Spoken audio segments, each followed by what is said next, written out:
اصولی بات اس حوالے سے سمجھ لیں. پہلی تو بات یہ کہ as far as human dignity is concerned, تو اس دنیا میں جتنے بھی لوگ آباد ہیں، ہیومن ڈگنیٹی میں آپ نے ان کی عزت کرنی ہے، چاہے وہ جیوز ہوں، کرسچنز ہوں، مسلمز ہوں، ہندو ہوں، بدھ مت کے رہنے والے لوگ ہوں. ان سب کے سب لوگوں کے ساتھ کھانا پینا بھی جائز ہے اگر کھانے والی چیز حلال ہو.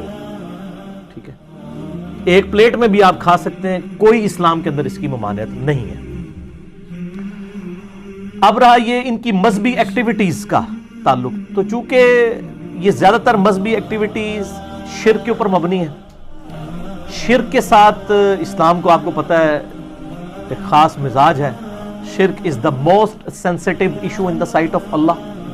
قرآن حکیم میں کم از کم 2 دفعہ یہ آیت ریپیٹ ہوئی ہے، سورہ النساء کے اندر 116 اور 48 نمبر. ان اللہ لا یغفر ان یشرک بہ ویغفر ما دون ذلک لمن یشاء.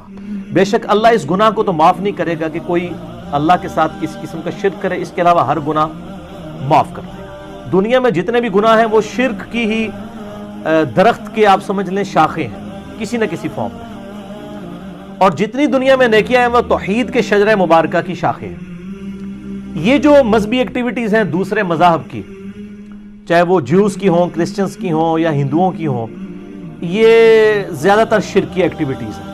اب وہ شرکی ایکٹیویٹیز کے اندر مسلمان تو حصہ لے ہی نہیں سکتا. پھر کھانے پینے کا جو تعلق ہے، اگرچہ ان شرکی ایکٹیویٹیز کا کھانا پینا حلال بھی ہو، یعنی کوئی سبزی پکا کے لے آتا ہے، لیکن چونکہ وہ جس نام پر ہو رہی ہے نا وہ شرک والا معاملہ ہے، تو اس لیے اسلام اس کو انڈورس نہیں کرے گا.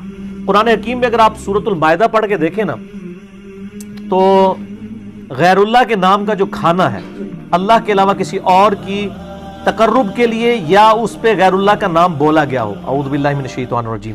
آیت نمبر ہے 3 سورۃ المائدہ کی. اللہ تعالیٰ فرماتا ہے حرمت علیکم المیتہ، تمہارے لیے حرام کر دیا گیا ہے مردار، والدم، اور بہتا ہوا لہو. یعنی جو ذبح کے وقت جانور کا خون نکلتا ہے نا، یہ خون ہے تو پاک ہے لیکن پینا حرام ہے. اسی طریقے سے شراب جو ہے، کپڑوں کو لگ جائے تو کپڑے ناپاک نہیں ہوں گے، لیکن شراب پینا حرام ہے، اسپرٹ ہو جائے، الکوہل ہو جائے. اسی لیے ہم وہ کہتے ہیں کہ آپ اسپرٹ والا جو الکوہل والا پرفیوم بھی استعمال کر سکتے ہیں، وہ آپ پی نہیں رہے ہوتے. وَلَحْمُ الْخِنْزِيرِ، اور خنزیر یعنی سور کا گوشت، پگ کا گوشت. یہ اصل میں ایک ایشو ہے کہ یہ ایسا جانور ہے جو سبزی خور بھی ہے، گوشت خور بھی ہے. ویسے سارے سبزی خور جانور جو ہیں، جو بہیمۃ الانام ہیں، وہ حلال ہیں، لیکن اس کے بارے میں جب پوچھا گیا کہا گیا نہیں یہ حرام ہے. 3 چیزیں ہو گئی، مردار اور لہو بہتا ہوا اور خنزیر کا گوشت. وما اہل لغیر اللہ بہ، اور جس کے اوپر ذبح کے وقت غیر اللہ کا نام لیا جائے، غیر اللہ کے تقرب کے لیے ہو. اور یہی پھر آیت آگے چلتی ہے، اس میں ایک الفاظ یہ بھی ہیں وما ذبح علی النصب، اور جو بتوں کے تھانوں کے اوپر ذبح کیے جاتے ہیں جانور، یعنی ان تھانوں پر غیر اللہ کے تقرب کے لیے جانور ذبح ہو رہے ہیں، وہ بھی حرام ہوں گے، چاہے اللہ کا نام بھی ان پر لیا گیا ہو، تب بھی وہ حرام ہوں گے، کیونکہ تقرب جو ہے وہ غیر اللہ کے لیے ہے. صرف یہ نہیں ہے کہ ایک بندہ بسم اللہ اللہ اکبر پڑھ کے تو کسی بت کے سامنے ذبح کر دے تو وہ بھی حرام ہو جائے گا، تقرب اس بت کا ہو گیا، اگرچہ اللہ کا نام لیا ہوا ہے تب بھی. تقرب والا معاملہ بھی سینسٹیو ہے. تو اسی طریقے سے اس طرح کی ایکٹیویٹیز کے جو کھانے پینے ہیں وہ اسلام میں حرام ہے.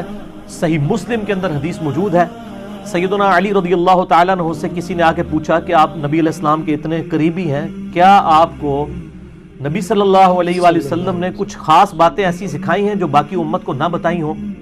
تو مولا علی نے کہا کہ نبی علیہ السلام نے وہی دین ہمیں بھی سکھایا جو پوری امت کو.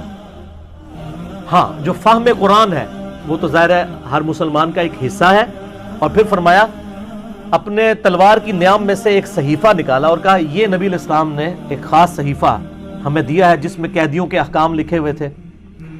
اگر کوئی مسلمان کو قتل کر دے اس کی کیا سزا ہے. ظاہر ہے نبی علیہ السلام کے بہاف پہ جنگ جمل صفین نہروان لڑنی تھی مولا علی نے، تو حضور نے ان کو بتا دیا کہ ان کے قیدیوں کے ساتھ تم نے کیا سلوک کرنا ہے. اور اس میں یہ عبارت بھی لکھی ہوئی تھی جو مدینے میں بدعت کو جاری کرے اس پہ اللہ کی لعنت، اللہ کے فرشتوں کی لعنت اور تمام لعنت کرنے والوں کی لعنت.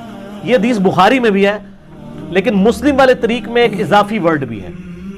وہ الفاظ یہ ہیں کہ جو غیر اللہ کے لیے ذبح کرے اس پہ اللہ کی لعنت. تو یہ جو ایکٹیویٹیز ہو رہی ہوتی ہیں, اب کرسمس کے اوپر ان کا عقیدہ ہے خدا نے بیٹا جنا, ہمارے نزدیک یہ شرک ہے.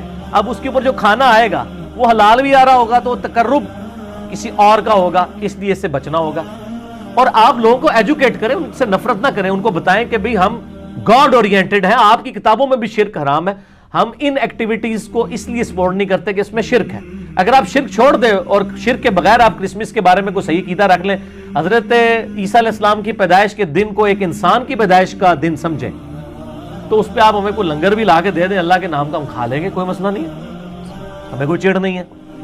اور جہاں تک تعلق ہے نا مشابہت اختیار کرنے کا, وہ ابو داؤد میں حدیث ہے, جس نے جس قوم کے اندر مشابہت کی وہ اسی قوم میں شمار کیا جائے گا. یعنی اگر کوئی ریلیجس ایکٹیویٹیز میں حصہ لیتا ہے نا ہندوؤں کی, تو اللہ اور اس کے رسول کے ہاں وہ ہندو شمار کیا جائے گا, چاہے وہ مسلمان بھی ہو, اس کی داڑھی بھی ہو. یہ بڑا سینسٹیو ایشو ہے. جس قوم کی مشابہت یعنی مذہبی مشابہت, یہ نہیں ہے کہ آپ نے ٹائی پہن لی ہے تو یہ مذہبی مشابہت ہے, اور ٹائی کو سلیب کے ساتھ جوڑتے ہیں. اور یار سلیب کے ساتھ ہوتا تو ویٹیکن سٹی میں بیٹھا ہوا پاپ جو ہے وہ بھی ٹائی لگا کے رکھتا, اس نے تو کبھی ٹائی نہیں پہنی, اس نے سلیب ہی لٹکائی ہوتی ہے. سلیب نہیں, یہ ٹائی تو مسلمانوں کی ایجاد ہے. خلیفہ ہارون رشید کے دور کے اندر یعنی یہ معاملات چلے ہیں, یہ کوئی مذہبی ان کا سمبل نہیں ہے. آج ہندو بھی ٹائی پہنتا ہے, آج مسلمان بھی پہنتا ہے, سکھ بھی پہنتا ہے, عیسائی بھی, یہ مذہبی نہیں ہے. مذہبی مشابہت حرام ہے. تو ٹائی پینٹ کوٹ کے اندر, پینٹ شرٹ کے اندر سارا وہ گھسا دیتے ہیں, کہتے ہیں جی یہ آپ ان میں سے اٹھائے جائیں گے. اور انہی مولانا صاحب کو پوچھیں گے آپ کے جیب میں جو مرید نے 40,000 روپے کا مفت آپ کو 76 موبائل گفٹ کیا ہوا ہے, 76 موبائل میں ذرا اس کو جوک کے طور پہ کہتا ہوں, اتنا لمبا موبائل جو سمارٹ فون ہے, یہ کافروں کا نہیں بنایا ہوا, یہ مشابہت نہیں ہوگی. کہتے ہیں نہیں اس کی نہیں ہوگی مشابہت. وہ کہتے ہیں دیکھیں کوئی مذہبی ایکٹیویٹی تو نہیں ہے نا. تو سر پینٹ شرٹ کون سی مذہبی ایکٹیویٹی ہو گئی ہے؟ مذہبی ایکٹیویٹی کوئی شخص گلے میں سلیب لٹکا لے, ماتھے پہ سندور لگا لے, ہاتھ میں راکھی باندھ لے, یا سکھوں والا کڑا پہن لے, ٹھیک ہے, جو مذہبی ایکٹیویٹی ہو, مذہبی ایکٹیویٹی کو فالو کرنا اس قوم میں شمار ہوگا. اس طریقے سے ہولی, دیوالی اور یہ آپ کی کرسمس ہے, یہ چونکہ مذہبی ایکٹیویٹیز ہیں, ان کو آپ نے اوائڈ کرنا ہے, لیکن اخلاقیات کے دائرے میں.